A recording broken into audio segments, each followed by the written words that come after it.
12 жасқа толған балаларға арналған.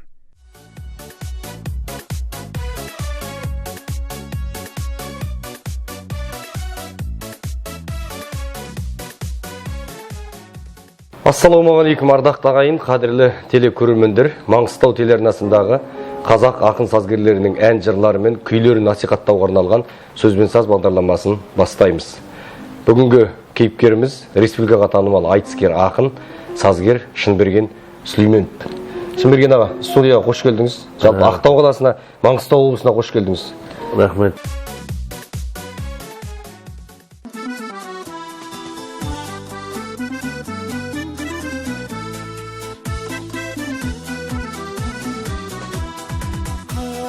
Жайылап ел құланы, басым ашанның көріп құмары, өрістен қайтқан түл даусын аңсап, ауылға кеткім келіп тұрады. Ей, жайнаған гүлің, айналаң нұрын төгіп тұрады. Беріліп күйге сағынсам кейде, ауылға кеткім келіп тұрады. Сағынсам көлін, қалт етсе қолым, ауылға кеткім келіп тұрады. Самалды желі қылады, санамды ауыл жеңіп тұр әлі.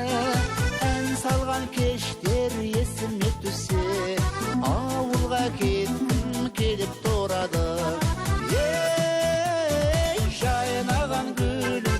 Айналаң нұрын төгіп тұрады.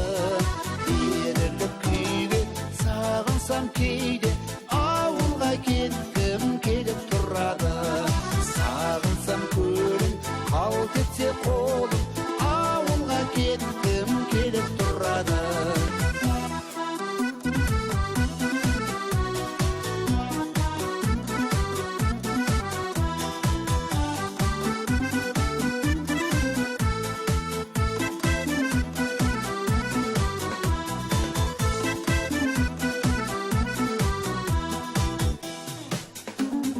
Жанымның мәңгі болып құмары, бірлігі елдің беріп тұр әлі. Қалада қанша сауық құрғанмен, ауылға кеткім келіп тұрады. Ей, жайнаған гүлің, айналаң нұрын төгіп тұрады. Беріліп күйге сағынсам кейде, ауылға кеткім келіп тұрады. Сағынсам көлін, қалт етсе қолым, ауылға кеткім келіп тұрады. Беріліп күйге сағынсам кейде, ауылға кеткім келіп тұрады. Санамды ауыл жеңіп тұрады.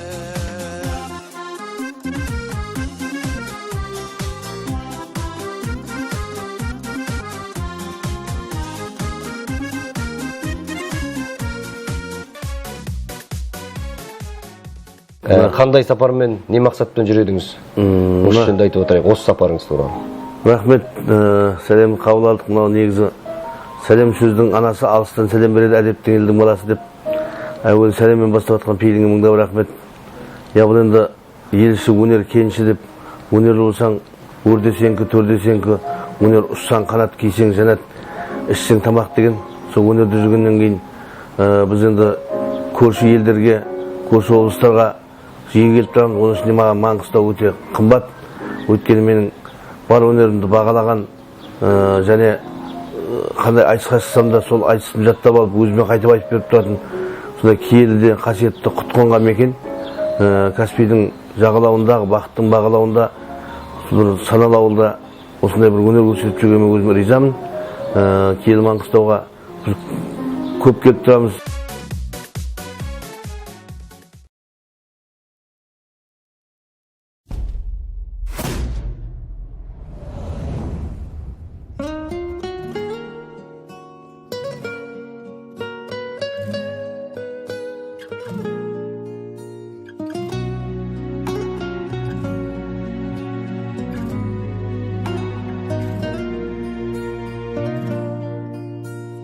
келсеңші ауылыма ерте, күн көрпе жамылғанда, бассаңшы бауырыңа еркем, кеудеңде жаның барда, жаның барда, хақың жоқ сағынбауға.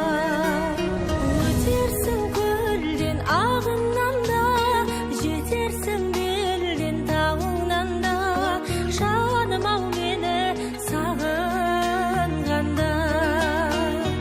Өтерсің көлден ағыннан да, жетерсің белден тауыңнан да, жаным ау мені сағынғанда. Сенсіз де желден жүйрік жылмен, жылжиды айлар ала.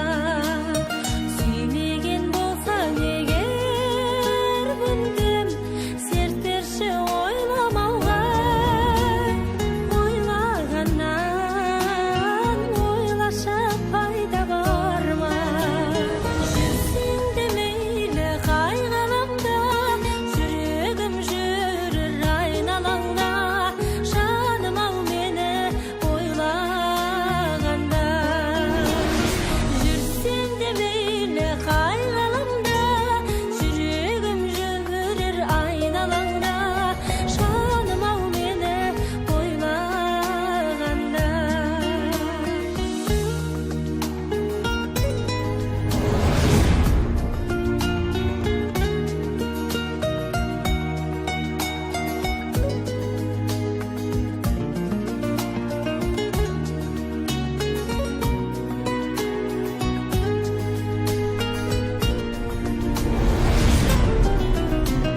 Жүрсең де мейлі қай ғаламда, жүрегім жүрер айналаңда, жаным ау мені ойлағанда.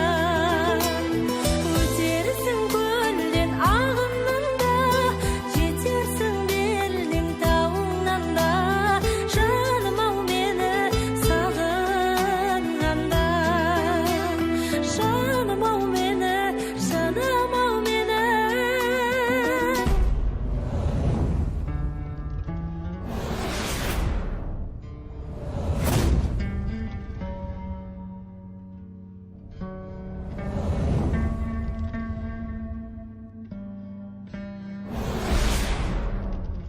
Сағынғанда.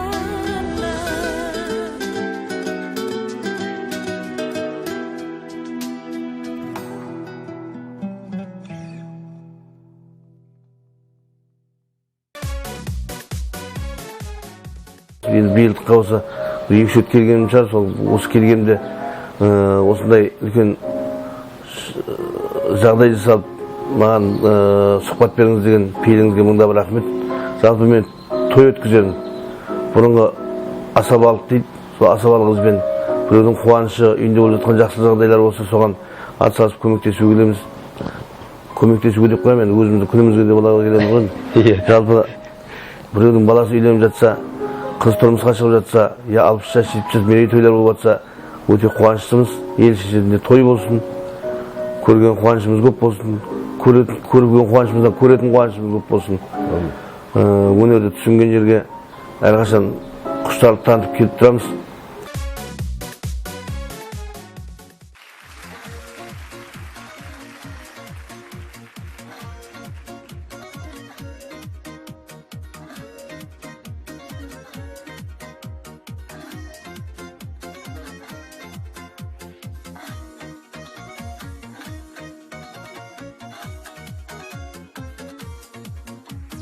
Думанды бүгін той қылған күнің, мұң күніңе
Жалпы қазақта бір екі жағдай бар.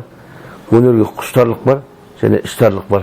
Сондықтан іштарлықтан көрсе құштарлығын көп танытатын киелі Маңғыстау үш салып шекаралап жатқан Пірбекеттің еліне біз осы өнерімізді дәріптеу үшін де және осы халықпен сырласу үшін де келеміз.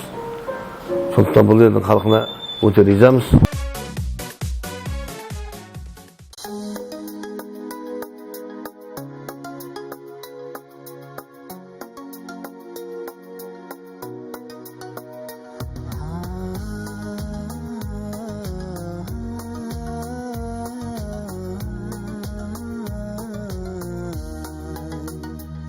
Жарқырап айналаң жадырап жайнаған арайын төккен ай медің сол айдың жарғау жарқ еткен жаным-ау мен бойдақ кезде қайда едің гүл көктембедің кірлетпе менің көңіл тереземнің әйнегін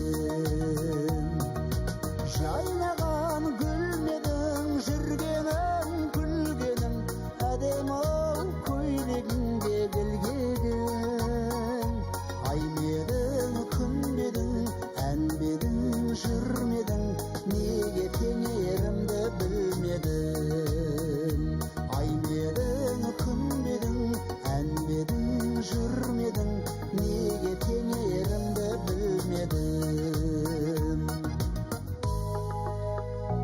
мөлдіреп көздерің сөзінен өзгенің түспесін жаным еңсеңіз шекермен бал шығар сенен де ән шығар ол қызды көзбен көрсеңіз айта бермейді қайта келмейді қайран 25 пен 18 жайнаған гүлмедің жүргенің күлгенің әдемі көйлегіңде гүлгегің аймедің күнбедің әнбедің жүрмедің неге теңерімді білмедің аймедің күнбедің әнбедің жүрмедің неге теңерімді білмедің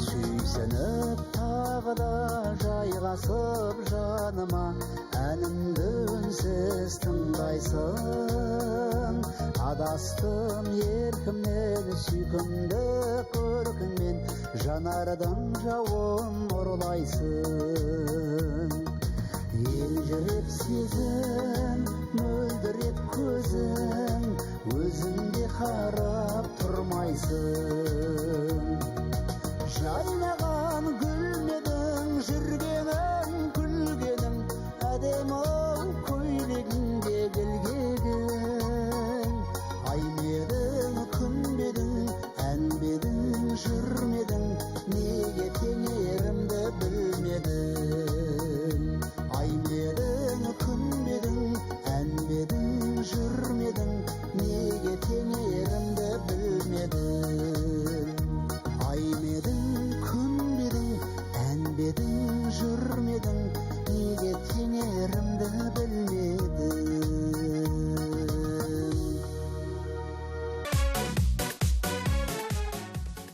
Шынберген аға, енді Маңғыстау дегенде сіздің есіңізге түсетін алғашқы 5 нәрсе.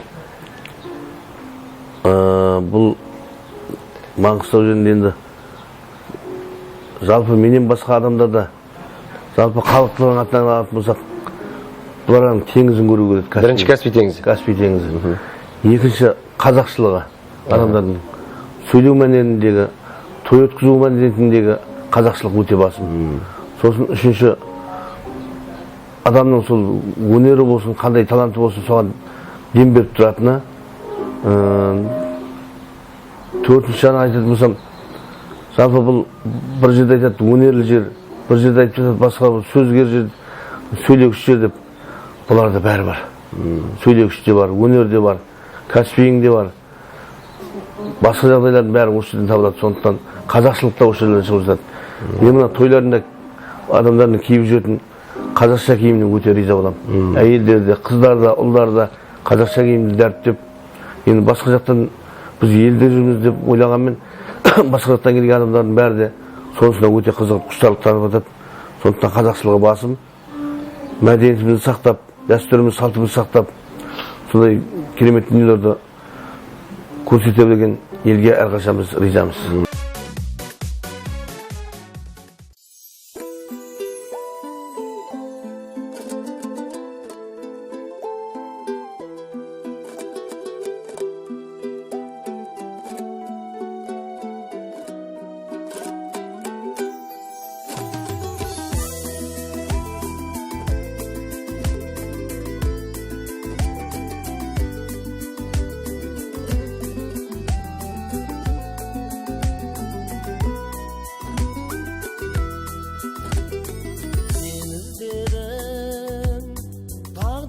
Қанша жыл сұрақ қылып мен іздедім, жаным ау өзіңнен жырақ тұрып.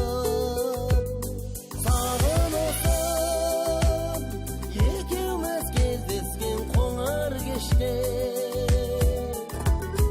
тыңдап алып әнімді құлақ түріп, неге күлдің жарқыным жылап тұрып. Сағынысып екеуміз кездескен қоңыр кеште, тыңдап алып әнімді құлақ түріп, неге күлдің жарқыным жылап тұрып. Бар екенін білем көп менің де кінәмнің бар, соны біліп мен келдім қолыма гүл алдым да. Жылағаның көк күнге сарғайған сағынышпай,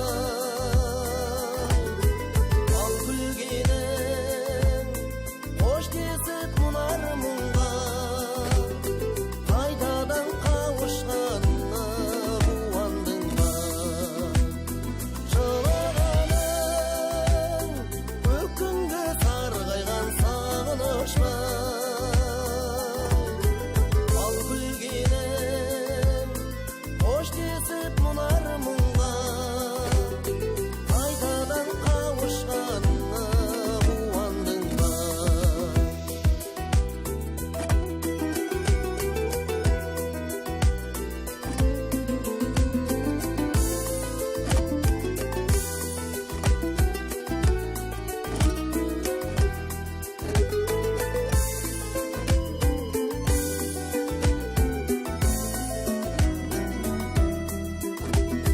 Кеш көбеді екеуміз сағынып еске алатын күндер қайда, әр күні қолдан гүлдес алатын.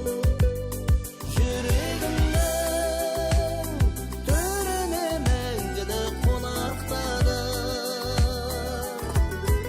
алғаншама кездесіп қуанған мен, ол кезде екеумізге де кеш болатын.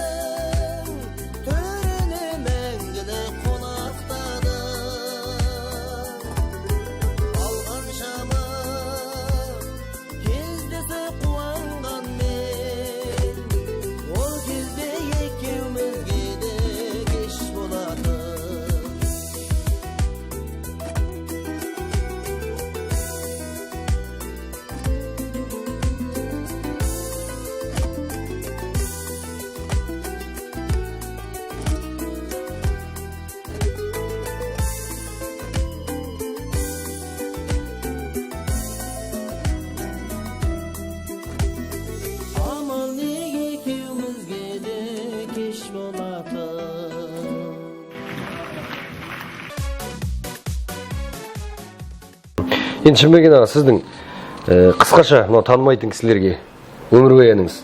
Қазір Ақтөбеде тұрасыз, бірақ сіз Аралдың тумасысыз ғой, Солай, мен басынан бастап айтайын. Біздің ата-бабаларымыз мен сол Қызылорда облысы Арал ауданына қарасты Ақшатау елді мекенінде дүниеге келген. Ақшатауда ата қонысымыз дейміз. Сол жерде қожалар да болған, біздің ата-бабаларымыз да болған. Ақшатаулықтар деген руға бөлінбейтін, я жүзге бөлінбейтін бірақ туыстық бар. Бұлар Ақшатаулығымыз ғой деп наған. Сол жерде туып өскенбіз ата-бабаларымыз. Біз енді соның қасында Қызылжар елді мекені, бұрынғы райым колхозының орталығы. Ол жерде жырау, әрі сөзгер, атбегі, Берекет Омаров деген ағамыз басқарған. Онан кейін де Оқыр Аймамет ағамыз басқарған райым колхозы болды. Сол жерде дүниеге келген бір жанұяда 10-біз. Жалпы өнер қонған жер. Бір жағымызда Амөткел деген жер, сол жерде Нұртуған бабамыздың туылған жері, Нұртуған шайыры, Нұрмағамбеттің Нұртуғаны. Сонда халықтан мынандай сөз бар. Өнер Қызылжарға түстенген, Амөткелге қонған дейді. Мырзастан шыққан шайырлар, Мырзас деген жер сол жер. Ақшатаумен шекаралас жатыр Мырзас. Нұртуған бабамыз менің әкемнің ағашысы. Мен өзінің ағашым Жанқожа батыр, Майдандар руы. Сонда бір айтысқа барғанда біз енді Жақайым ішінде Асан, әлінің ішінде Жақайым, оның ішінде Асан, оны Тоқаласа Шатырқұл деген ұрудамыз. Сол кезде бір айтысқа шыққанда өзінің ағашым Жанқожа батыр қылған, тұтын ағашым Нұртуған ақын қылған, тараған Жақайымнан Асан деген ішінен ақын болдым Шатырқұлдан дегенде, Шатырқұлдың салдары бөркін аспанға лақтырып айқайын шығарған, керемет делебесі қозып. Сондай бабалардан ұрпақтарымыз, өзіміз енді Жақайым ішінде Асан деген рудан Жетеспей аталарымыз. Атақ Жетеспей, Алтылашқа бөлі. Сосын кешегі жау жүрек Моңбаладағы Сартай атамыз, біздің прямо аталарымыз. Сол аталарымыздың әруақ жар болсын дейміз. Жалпы солардың өткен өміріндегі тауып айтқан сөздерін күнделікті өмірде де пайдаланып жүреміз. Қызылжарда тудыңыз ба, әлде қай жылы тудыңыз? 1975 жылы 28 июльде Арал ауданында, Арал қаласында туылған, бірақ сол Қызылжарда тұратын кезінде. Содан сол Қызылжарда мектеп бітірдік. Оқу мектепке барып, нөмір 81 Қызылжар мектебі. Содан мектеп бітіргеннен кейін сол елде қызмет жасадық, мәдениет үйінде. Өзім арасында Сыттай бөлімде, Алматыда Казгу дейді ғой, Казгу журналистика факультетінде оқыдым. Сол елде қызмет жасап, сол Ақтөбе қарай көштік. Ақтөбеде қай жылдан бері тұрасыз? 2002 жылдан бері.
Енді сіздің айтыскерлігіңізді біз бір бөлек қараймыз.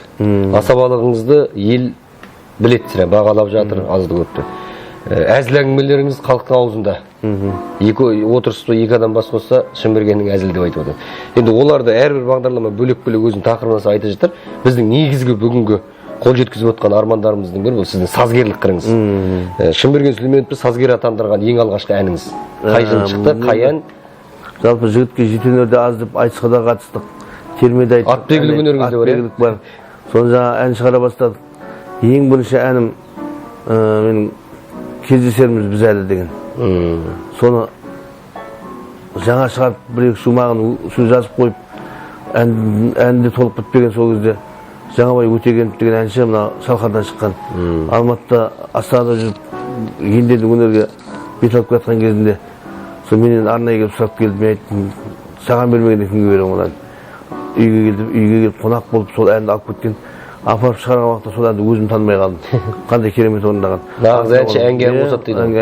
Әнге қосқан. Сосын артынан оның бейнебаянын түсірген уақытта өте риза болдым. Содан кейін Жаңабайдың өзіне 4-5 ән берілді.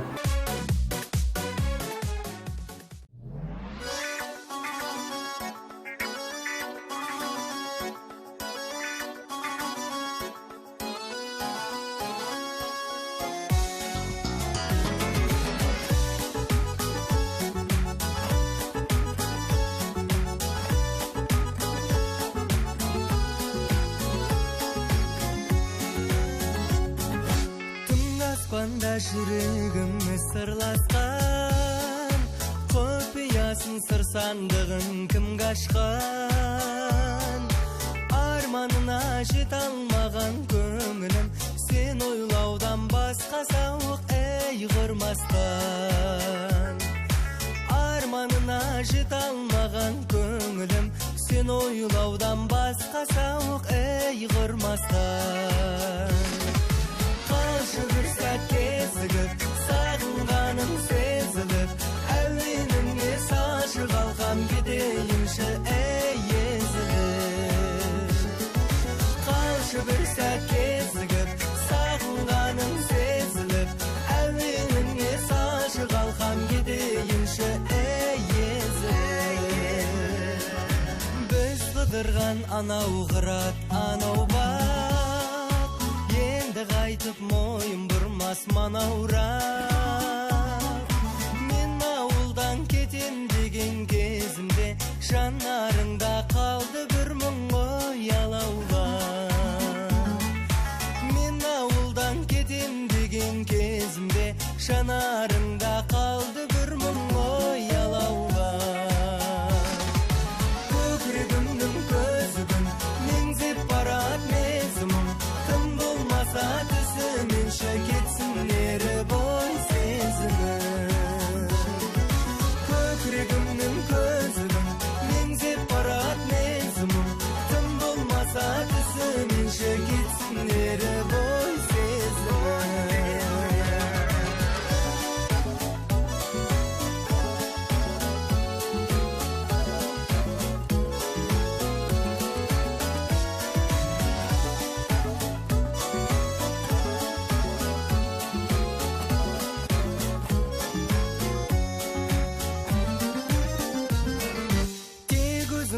Жүрегімнің нұрланы, көңілімнің сенімен құт гүл бағы.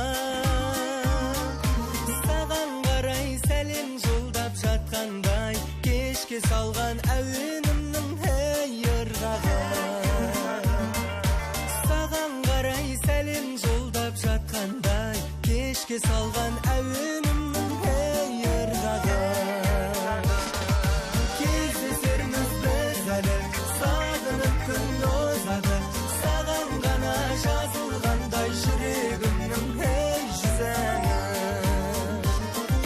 Кездесерміз біз әлі, сағынып күн озады, саған ғана жазылғандай жүрегімнің әй жүзәні. Қалшы бір сәт кезігіп, сағынғаның сезіліп, әуеніңе салшы қалқам кетейінші әй езіліп. Қалшы бір сәт кезігіп,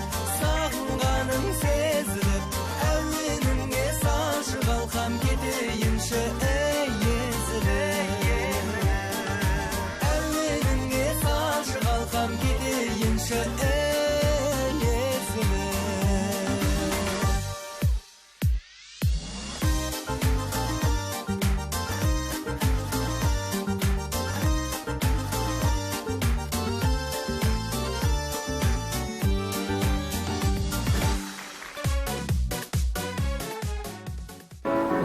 Erkin Nurjanowqa Zatbekке сол Zatbek орындап жүрген сүйкімді деген ән. Өзіме өте ерекше ұнайтын ән сол әндер. Мектепке саған сосын Еркін Нұржановты орындап жүрген беу дүние десең, өмір туралы әндер. Жалпы әннің бәрі жақсы, ішкі дүниеге шыққаннан кейін адам өзінің бір баласы сияқты болып қалады екен.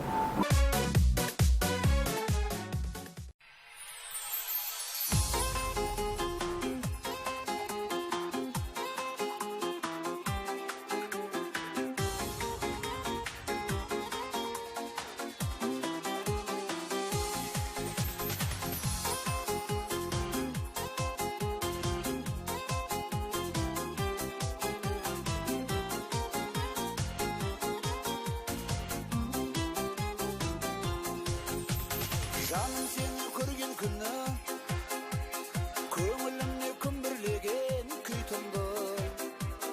Қарақат көз қалды мұңлы, сен ойлаумен бұздың талай ұйқымды.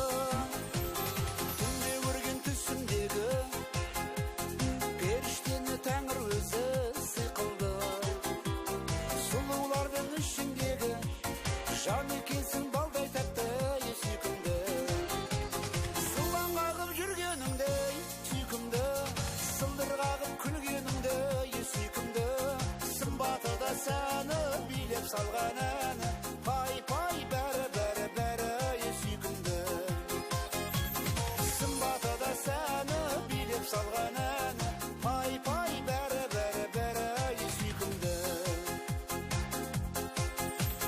От жанарың баурап алды, сезіміме күш бергенде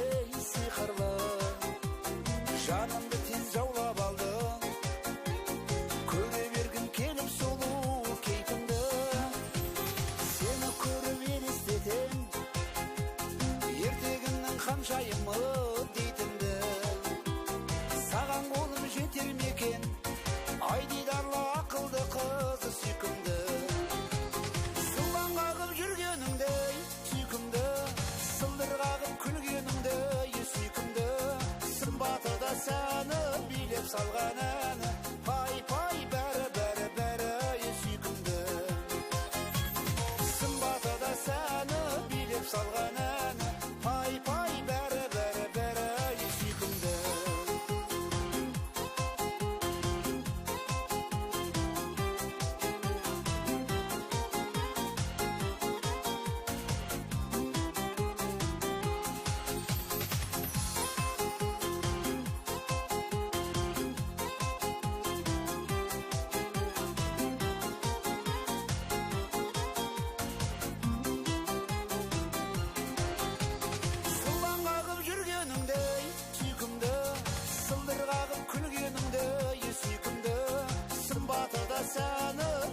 Салған әні, пай-пай бәрі сүйкімді. Сылаң қағып жүргеніңдей сүйкімді, сылдыр қағып күлгеніңді сүйкімді. Сымбаты да сәні билеп салған әні, пай-пай бәрі сүйкімді. Сымбаты да сәні билеп салған әні, пай-пай бәрі сүйкімді.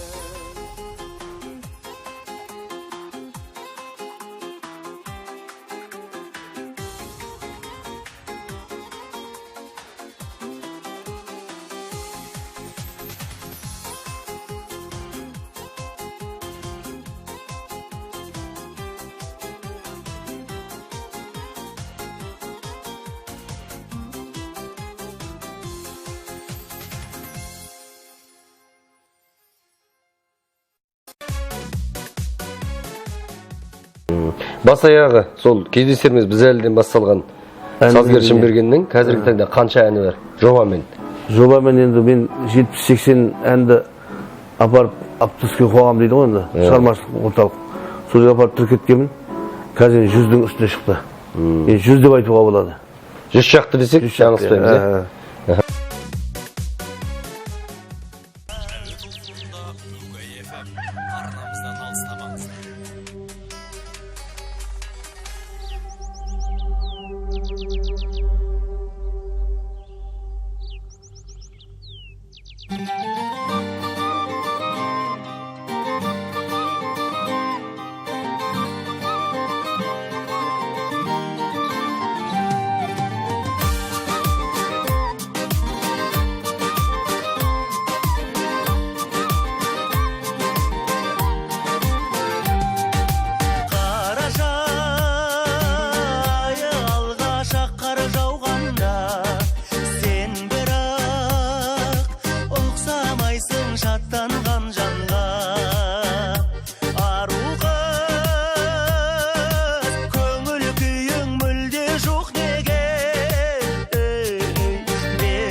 Енді ақынға оң солы бірдей ғой. Оның үстіне ән шығарғаннан кейін көп ақындарға жалынып жатпайсыз, өзіңіз сөзін жазып аласыз, өзіңіз музыкасын шығарасыз да бере саласыз. Енді сіздің музыкаңызға қандай ақындар өлең жазды жалпы?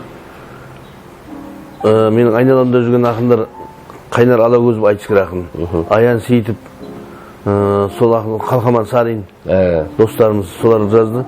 Бірақ мен көбіне Мұхағали Мақатаев атамыздың, Төлеген Айбергеновтің атамыздың өлеңдерін оқытып, соның ішінде бір екі-үшеуіне ән жазғанмын. Сеземін сүйген Төлеген Айбер сеземін сүйген жүрекке сағынып соқпас оңайға дегенмен қалқам алайда қалт еткен шақта мен ойла деген Төлеген Айберген бағамның сөзі. Сосын Мұқағали Мақатаев атамыздың сөзі қайран жеңгем. Су сұрасам сүт берген, айран берген, қартайып қалыпсың ау қайран жеңгем. Қарғаның валетіндей едірейіп қасыңа мына біреу қайдан келген деп. Жеңгесі ажырасып кетіп басқа біреуге тұрмысқа шығып кеткен. Соғыстан кейінгі проблема, трагедия. Соған қапаларым жазған өлең екен. Сондай ақындардың өлеңдерін жазамыз.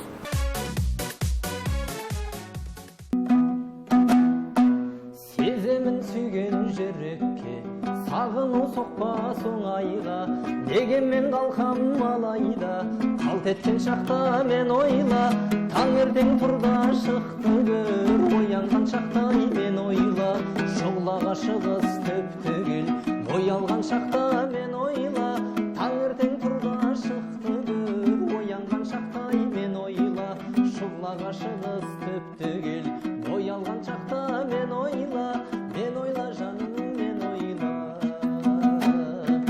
дүниенің нұрлы кірпігін қамастырғанда мен ойла талдарға көктем бүртігін жаңаштырғанда мен ойла қарадай балға тоймаған балғызғанда мен ойла дүние жым-жырт айналаң жалғыз қалғанда мен ойла арадай балға тоймаған балғызғанда мен ойла дүние жым-жырт айналаң жалғыз қалғанда мен ойла жаным мен ойла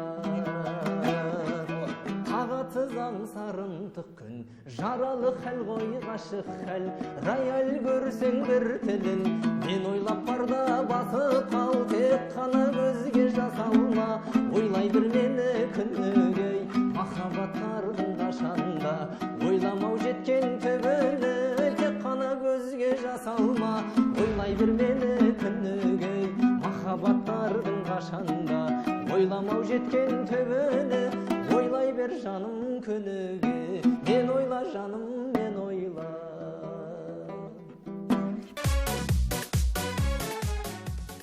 Енді қазір осы өзіміз өмір сүрген ортада Қалқаман Сариннің сосын Аян Сейітов Қайнар Алагөз өзіміздің інілеріміз, достарымыз.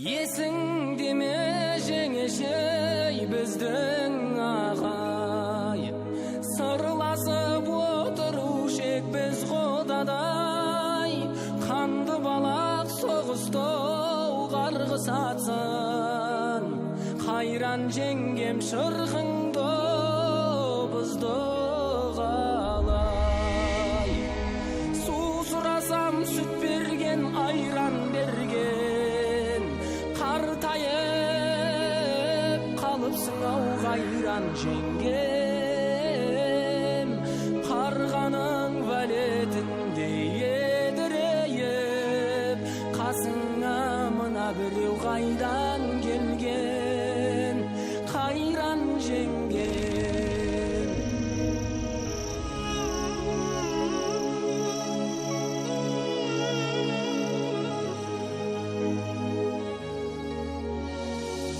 Өзің болсаң тымаға тойланғансың басыңа бақыт емес қайғы алғансың бұғалықта тұрмайтын асау едің қара мұртқа қалайша байланғансың су сұрасам сүт берген айран берген қартайып қалыпсың ау қайран жеңгем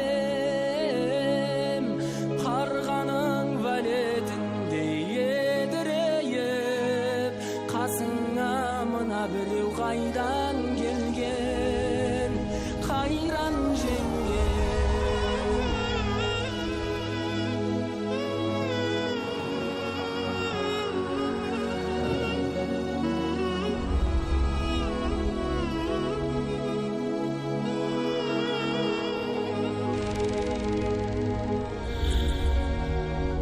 Жүруші еді ауылың мақтан етіп, аяққа киіп алып саптам етік. Талайларды жүрушең аттап өтіп, талайларды кетушең таптап өтіп. Су сұрасам сүт берген, айран берген, қартайып қалыпсың ау қайран жеңгем. Қарғаның вәлетіндей едірейіп, қасыңа мына біреу қайдан келген қайран жеңгем. Қартайып қалыпсың ау қайран жеңгем. Қайғыға мойымаушен қайдан келген. Сағынып жүрмекенсің ардақтым ау, баяғы жастығыңды майдан дөлген қайран жеңгем.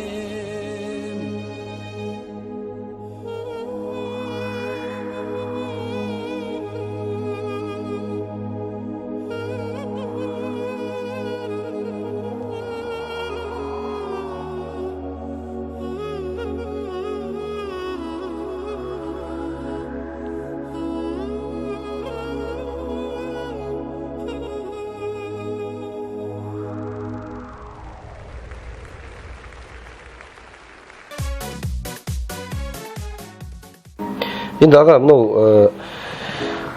аралдан туып өскендердің осы талантысын көрмейміз. Әйтеуір жыршыда аралдан шығып жатады, басқа да атақты адамдар, сазгерлер. Сіз енді қазір Ақтөбеде тұрғанмен, негізі табаныңыз арал ғой. Сіздің алдыңызда кімдерге еліктеп өстіңіз? Біздің енді еліміз аралдың Райым колхозы дейді, Қызылжар елді мекен, Райым балық колхозы. Сол жерде көп уақыт басқарған Берекет Омаров деген ағамыз өткен өмірден. Сол колхозды басқарып жүріп, балық колхозын басқарып жүріп, терме айтып, сол уақыттарда республикалық ақындар айтысының ортасында терме айтқан кісі. Онан кейін біз енді көзіміз көрген жоқ, бірақ бала күнімізде өмірден өтіп кетті, жастай кеткен Ғарифолла Құрманғалиевтің шәкірті, өзі төл шәкіртім дейді екен, біреуін өзім, біреуін көзім дейді екен, екі шәкірт бар. Сол Темірхан Ерғалиев деген жігіт, біздің ауылдың жігіті. Оның інісі бар, Сейілхан Ерғалиев деген. Ауылда балықшы, балық бригадир. Ол да өнерден құралақан емес. Сосын сол ауылымыздан, өзім ауылымда айтып жатырмын, ауылдан шыққан Гүлдар Дәрмен Құлова деген апайымыз болды. Сосын Берекеттің баласы Сәбит Омаров деген ағамыз, марқұм иман досы қайтыс болды. Ол айтысқа қатысқан. Соларды өнерін тамашалап жүріп, Гүлнұр Оразымбетова біздің ауылдікі көрші тұрдық. Гүлмира Баймұратова анау Түркия президенті алдына арнап айтып шыққан. Солардың өнерімен бәрін біте қайнасып жүріп, термен енді орындап жүрген кезімде менің алдыма Алладың берген бағы шығар. Аралдың табанынан су өткенмен халқының жүрегінен жыр кеткен жоқ деп біраз сөз оран болып қалған. Бекзат Тәңірберген ағамыз кездесіп, менің туған апам Берекеттейінде келін болып түсіп жатқанда, тағы бір бала сөйлеп, екі келін бірге түсіп жатқанда, олар үлкен келін жағынан келіп, Думпұлтыра жағынан келіп, мәдениет үйінен. Сонда мені көріп қалып, мен айтқан термемді даусымды тыңдап, соларда халықтың ортасында тұрып, маңдайынан сүйіп, елдің ортасына батасын берді. Мен шәкірт таптым. Неше жыл іздеп жүрген шәкіртімді елден таптым деп. Содан сол Бекзат ағам тәрбиелеп айтысқа қосты үкілеп. Жақсан жыраудың баласы. Жақсан жыраудың баласы. Жақсан жыраудан тәрбие алмаған жыраулар жоқ екен. Демеу ағамызда, Сұраған ағамызда, Сәбит Омаров ағамызда сол бәрі Жақсан ағамыздан кеңес алып отырған екен. Қазір Аллаға шүкір Бекзат ағамыз өмірден өткенмен Айбек ағаларымыз бар. Ат яғын Таймаса деп баласы бар. Айбек інісі бар. Тәңірберген қазір Қызылордадағы ең мықты, Қызылорда емес, жалпы Қазақтағы ең мықты жыраудың біреуі.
ешкімге берме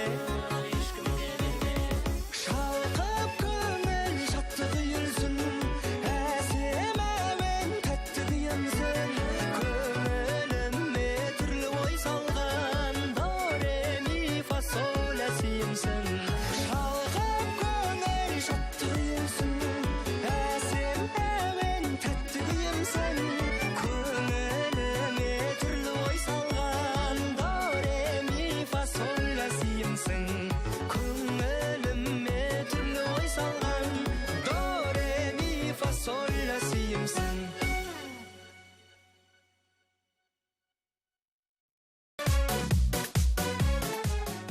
Әндеріңіз әр қазақтың жүрегінде жүре берсін. тамаша не болды, адам өзі көңілден су ішеді деген көңілді көтеріп қалып отыр. Енді сіздің осы Маңғыстауға келген сапарыңызды ұйымдастырған Дәулет ағамызға да рахмет айтамыз. Өйткені мен Ақтөбеге барып, сізбен сұхбаттың сәйкес келмеді. Сіз осыдан алдында келген кезде келмеді, сәтін салған күн болды. Қарт-Каспийдің жағасында, жаңа өзіңіз айтып отырған Нұрлан Мұсайып дейтін досым айтады ғой. 18 мың қаламына мен іздесең, келерсің Қарт-Каспийдей теңізге сен. Қалқымау алдарыңа неге шықтым? Бәрекелді дегізбесем деп. Қарт-Каспийдің жағасында болған бір сағаттық сұхбатты осымен аяқтасақ, алдағы Арал туралы әндеріңіз шықсын, Маңғыстау туралы әндеріңіз шықсын, жалпы атағыңыз, абыройыңыз асақтай берсін. Қарт-Каспийдің жағасында киелі Маңғыстау өңірінде өздеріңізбен бір ауыз сұхбаттасқаның өзі менің бүкіл өміріме жететін рухани байлық деп есептеймін. Еліміз аман болсын. Мынау Маңғыстау халқы өнерді құрметтеген халыққа әрқашан өнерлері өрге ұшсын. Еліміз аман болсын, жігіттеріміз, жастарымыз әрқашан биіктен көріне берсін. Жақсы күндерде жолығайық. Әумин. Айтқаныңыз келсін аға. Енді осы сұхбатқа келісім беріп, Ақтау қаласында, Қарт-Каспийдің жағасында керемет бір келелі сұхбат жасап, өзінің шығармашылығымен бөліскен Шынберген ағамызға, Сүлеймен Шынберген ағамызға үлкен рахмет айтамыз. Аға, алдағы уақытта толағай табыстар және керемет әндер жүрегіңізден шыға берсін. Ал біз соны тыңдаудан, әншілер орындаудан жалықпасын. Құрметті көрермендер, осымен сөзбен саз бағдарламасының Аралдың тумасы, Ақтөбенің тұрғыны, бүгінгі Маңғыстаудың қонағы, бүткіл қазақтың шайыр Шынбергенмен болған сұхбатты аяқтаймыз. Келесі эфирде кездескенше еліміз аман, жұртымыз тыныш болсын.